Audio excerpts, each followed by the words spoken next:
Hi everyone, welcome back.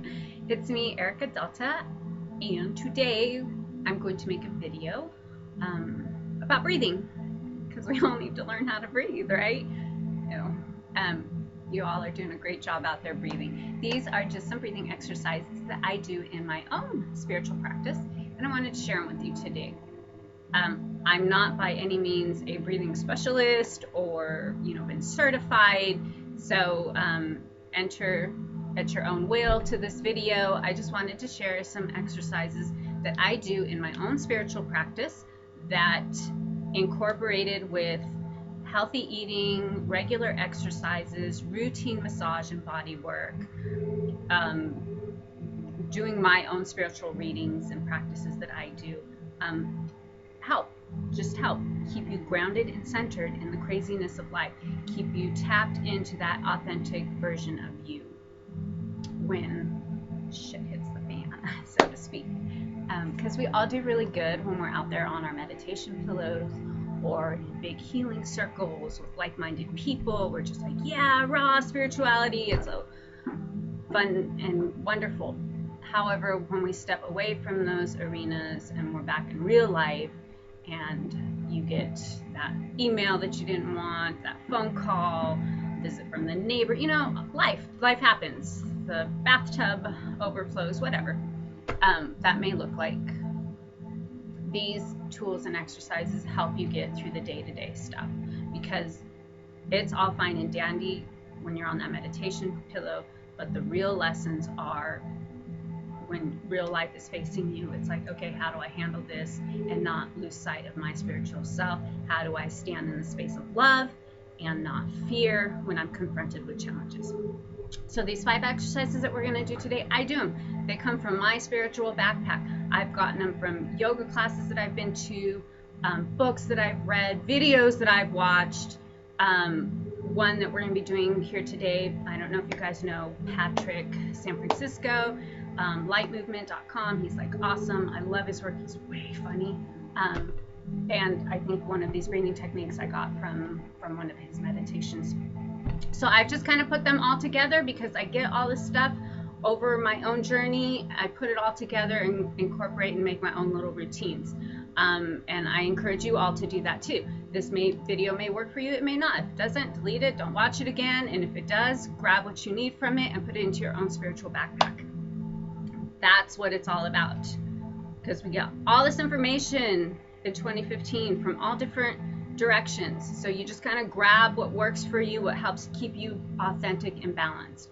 And that's what I want to do with this video. So let's get started with our 5 breathing techniques. This first one is called explosive breath. I call it detox breath because that's kind of really what it's doing. It's a fun one.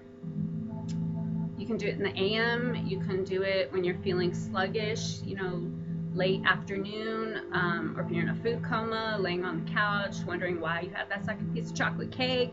This would be a good one to do. So this explosive breath, let's go back and talk about the 2 types of breath. There's tidal air, which is your normal breathing, the air coming in and out of the lungs. That's just normal breath. You don't have to think about it. It's what you're doing right now as you watch this video.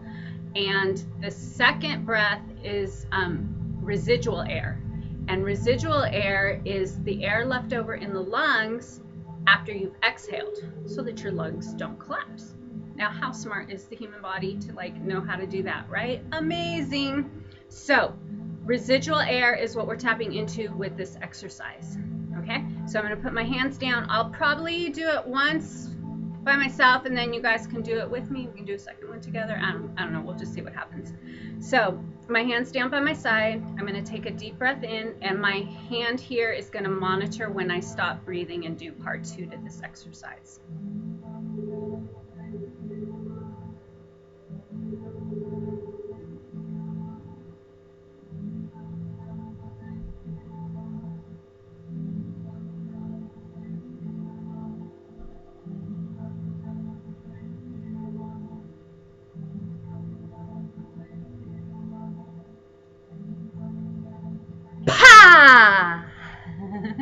Did you guys see that one coming? Okay, let's do that together. So we're going to take a really, really deep breath in, and you're gonna exhale and make some noise. And it's like, besides the making noise that just kind of happens, what you're doing is pushing your diaphragm in, your abdominal muscles in to the back of the spine, and that's gonna force that air out. And you want a real bang sound, because again, we're detoxing, we're getting this junk out of our lungs. So let's try that together. Big, big breath in.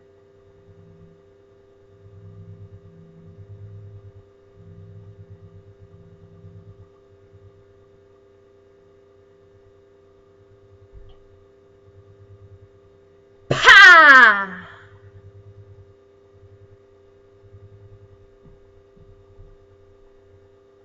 And you just want to sit in that for a moment. Allow yourself to feel the body. Connect with what's going on in the lungs. Like right now I'm feeling energized. If I do like 2 or 3 more of these, I will most likely feel, I want to say, like a clean breath coming through my body. It's a really, really pretty sensation.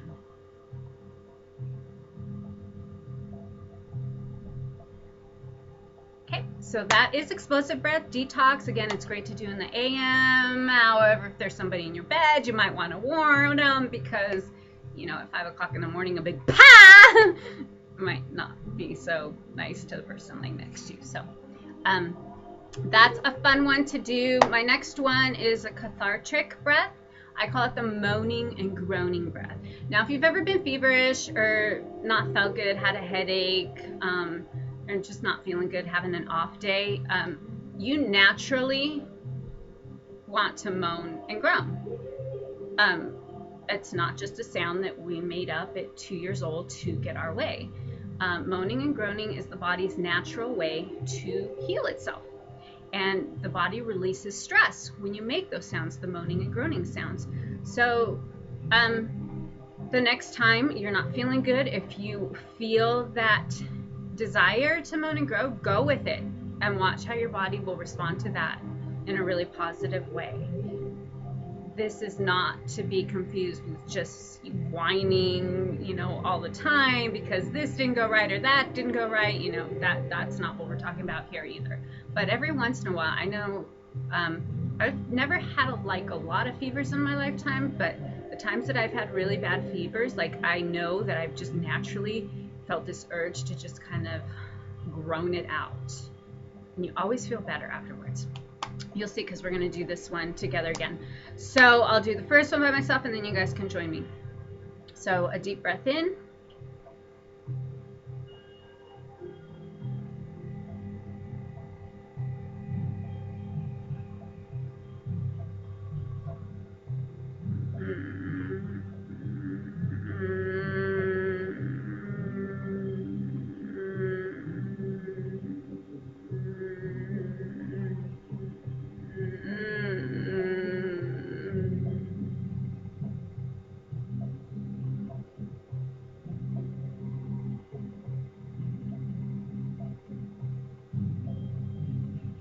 I forgot to mention that the moaning and groaning breath I actually use for my anxiety, and it just came to me right now because I did it and my heart chakra just kind of opened up, my solar plexus did. This is a really good one for stress and anxiety, not just physical ailments, you know, fever or a cold or the flu or whatever. This is a really good one for anxiety and stress. I do this one a lot. I've been blessed with 2 kinds of anxieties. The one where you freeze and don't do anything because everything feels so overwhelming, or the other one where your mind just gets so busy that you can't finish or complete a project. You just start one thing and you're kind of here, there, and everywhere. Yeah, I do both. So in combination with healthy eating and acupuncture and body work and exercise, I can't stress enough how important exercise is. This breath work, the moaning and groaning breath, I use, and it really, really saves me so many times. I feel my anxiety in my heart space and my solar plexus, and in my energetic field, I feel it back in here in my shoulders. And yeah, to the point where, like, by the end of the day, I'm like in this kind of position. So doing this breath work, when I'm done, exhaling that last groan, I'll just sit in it and tap into those places in my body where I know I'm feeling the anxiety. And if I'm still feeling it, I'll do it again and again until I'm grounded and centered. I love this one. It really, really works. If anxiety is one of your gifts, I recommend you give this a try and see how it works out for you. So let's do it again together. So again, deep breath in, and as we exhale, we're doing the moaning, groaning sounds. Allow whatever sound to come out. There's no right or wrong. Go with it. Your body will tell you. Body talks, okay? So listen to it. Deep breath in.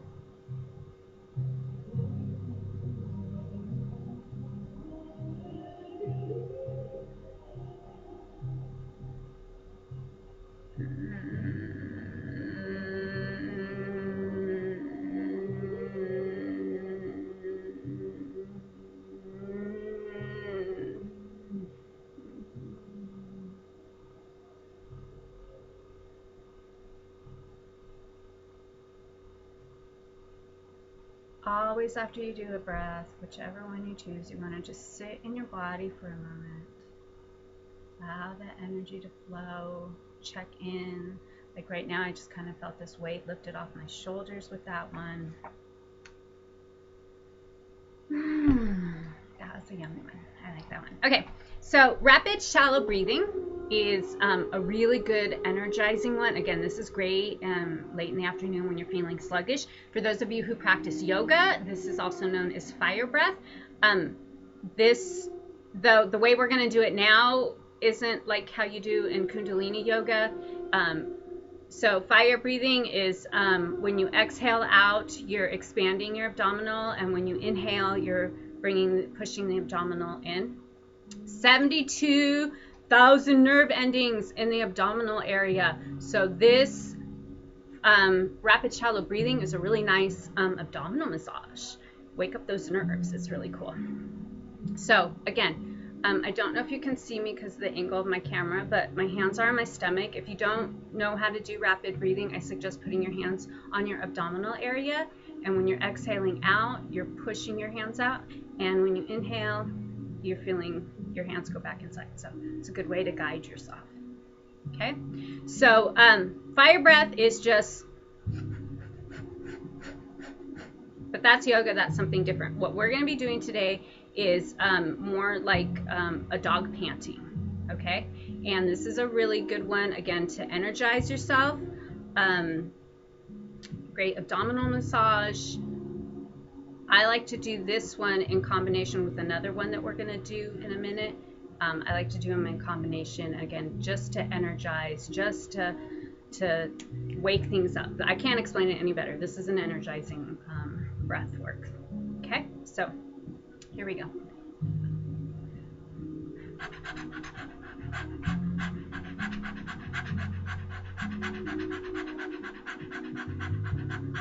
Actually, my hands are distracting me, so I'm going to back down on my lap.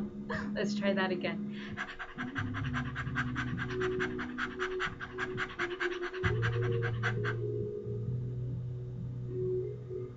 Just sit in it for a moment.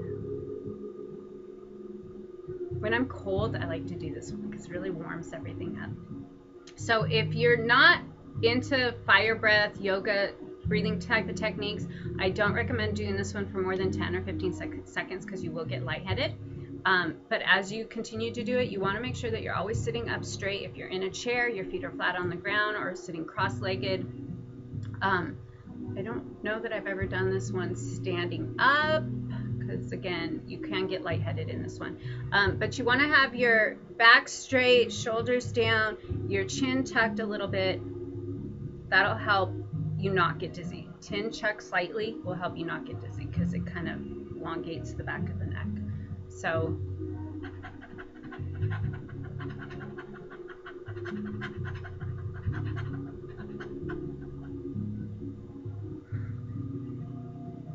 just sit in it, feel it.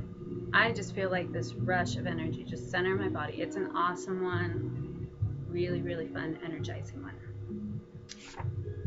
And 4 and 5, I kind of do these together. These are great meditation ones, okay? This is just your basic deep breathing and your abdominal breathing, which we were doing with rapid breathing, the dog panting one. But this is slower. I like to do a combination of these two together, and these are great for meditation. The deep breathing, again, is just a really, really deep breath in, but this is how you know. You want to take that breath out, really, really extend it, deep, deep, deep breath in, almost till it hurts. Like seriously, you're just like, oh my God, can I let go? But the let go part, the exhale, is really slow. You talk about grounding and centering. You are so focused on your breath. You are so focused on, not just letting that breath out in desperation. Really, really nice breath work. Okay, so let's do that one together. Deep breath in. A little bit more. A little bit more. Till it hurts. Just expand the lungs until it hurts.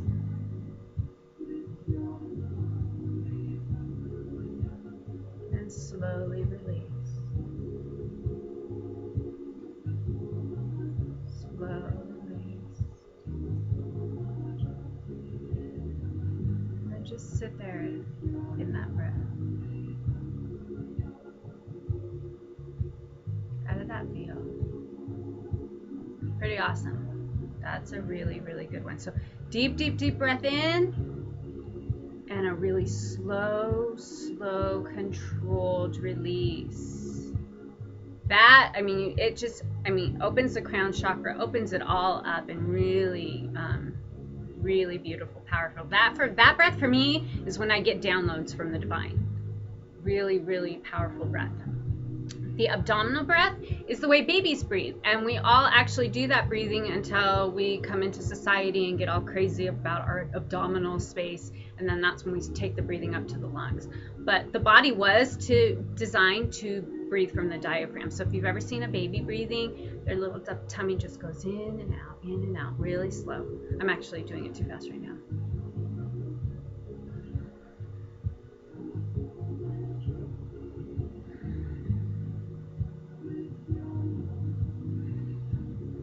Now, when I first started doing this breath, this particular one, the abdominal breath, it was really hard to do because I was just so used to breathing from up here. And my massage teacher back in the day taught me that if you lay down, you have better control of your diaphragm. So when you're first learning this breath, a good way to do it is to lay down, put your hands on your tummy, and take a deep breath in. And as you're breathing in, you're pushing out the diaphragm, and as you exhale, you're bringing that back in. It's a good way to practice it, laying down. Now, this number 4 and number 5, the deep breathing and the abdominal breath, are really, really good. So you start a meditation with 2 or 3 deep breaths, and after you do those, then you go into the abdominal breath while you're sitting there in your meditation for however long you sit in your meditation, and then close it with a couple more deep breaths. So those in combination are really, really beautiful, powerful breath work. Any of these 5, they can work together, work them separately, make up your own tossed salad of breathing techniques. Play with them, find those that work for you, those that don't, get rid of them. And if none of them work, that works too. There's no right or wrong to any of this. This is me just sharing my tools with you. I pray this serves you. Have a beautiful, beautiful day, and we'll be back soon. All right, ciao. Love always.